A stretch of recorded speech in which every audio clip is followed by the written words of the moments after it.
And then we've covered this before, Zippo lighters. Now this doesn't happen to be a Zippo lighter. It's a off-brand, and off-brand lighters are not nearly as good in most cases, although there are exceptions. I would accumulate all types of lighters and sell them to collectors. Ladies' wristwatches are not nearly as good a merchandise as men's wristwatches. They're all somewhat saleable depending on the size of group that you choose to sell them in. The markings on gold wristwatches can sometimes be a little elusive, so look those over carefully. But if you turn a gold colored ladies wristwatch over on the back and you see that the back plate is marked base metal, or it is the stainless steel color and the watch is a gold color, then you know that you do not have anything there. The color should always be the same from front to back if you're trying to ferret out alloy gold watches. These are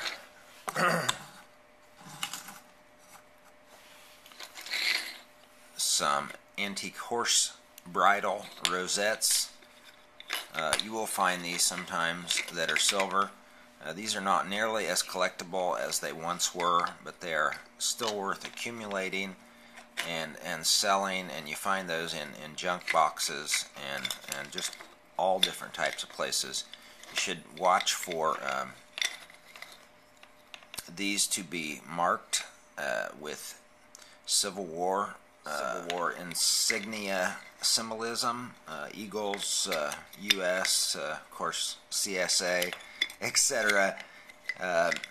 You will find a lot of these that are military from the past and very valuable pieces to collectors. Most of them are just pretty pieces, or Engelhard, known as the Prospector round. These are pretty collectible. Now this one is from 1982, and this is one of the oldest prospectors that I have noticed. The back of it is a little unusual too. And normally that back would have the eagle flying, etc., but this one doesn't. So that may be a pretty good 150% of spot item. Now this is a little 14 karat gold Bible with the Lord's Prayer written on the pages on the inside. The pages are quite thick for pages in a book, and of course because they're 14 karat, and the quality of the detail of the writing is pretty exceptional. If the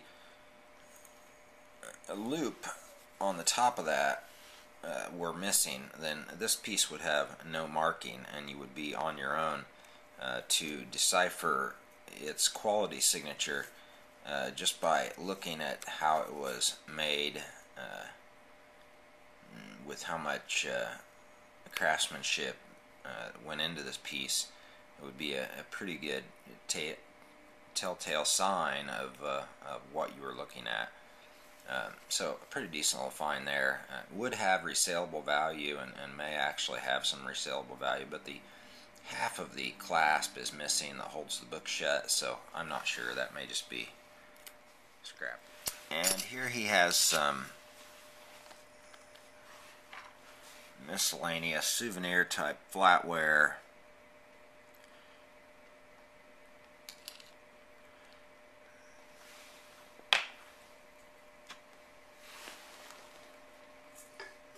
With no real